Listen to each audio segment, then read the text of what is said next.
All right, guys. So we have LP smart siding, and someone has installed the siding on my house incorrectly.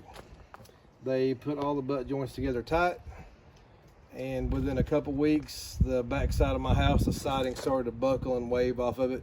You'll see some pictures of that, and so I kind of wondered what I do about this problem. I certainly did not want them to come back and screw it up and make it worse somehow. After I told them to put a gap, like LP says, 3/16 inch gap when you install it, they did not. They butt them tight. And so I have no confidence in them fixing it correctly, so I decided to fix this myself. So what I'm doing is I'm making a wedge where I can pull the top piece out enough to cut a new gap all the way up. And you have to have a multi-tool, a flush cut multi-tool, a skill saw, and just make some wedges. These are just about 1.5 inches, just cut at an angle.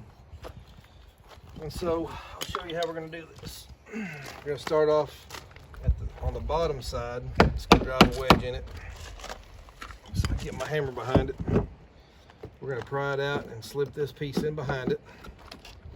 It's just a scrap piece of siding. All right, now take a skill saw, and I've got the blade depth set just a little bit more than the thickness of a piece of siding. And we're going to cut about 1/8 inch gap in it because it's already expanded some, so there's no need to go the full 3/16. Unless, like on the back side where it has a lot of big waves in it, I made those gaps 3/16 because it's gonna close those gaps in some. So just cut on one side of the line and use a line as a gauge to follow.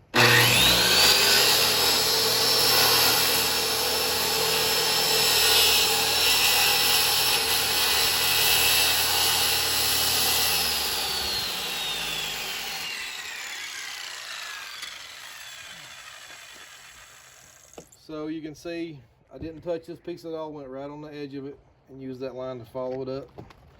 So now I'm going to drive some wedges in the top. Just going to drive one over here.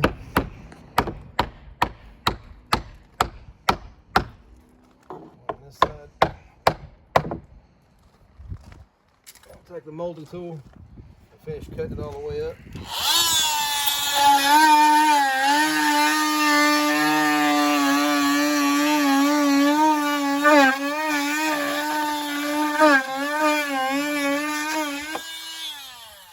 Now you'll also have to go along the edge of the crack that was already there, because like these had so much pressure on them that the paint has it stuck together. So I just run this up the edge on this side of it.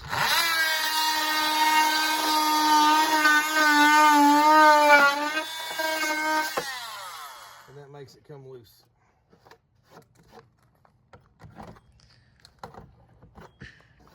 Okay, make sure you're clear of debris all the way from top to bottom, because if it's touching anywhere, then you're doing no good. It has to have the full gap.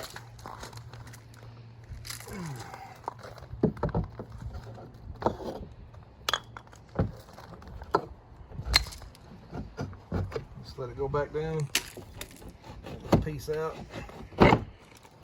Now it's done. So I'm gonna let this sit for a few days before I caulk it, to let it move if it needs to any. And I'm also going to put a new piece of flashing behind it. I'll pry it out again and slip a new piece up behind it, because as you can see it has flashing back there, but my multi-tool has probably cut all the pieces by now. So I'm going to re-flash every one of them and then caulk it. Now on the windows, they were also too tight on the window. It was squishing the caulk out because it was so tight. Some places they left wide and some places were touching completely.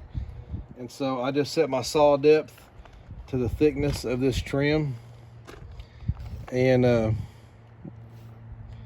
just went up the edge of it, creating about 1/8 inch gap all the way up. So some gaps were wide, some were tight, and so I just went from top to bottom pretty much, making a new clean cut. And so, like I said, let it sit for a few days and then caulk it. So I hope this helps you guys.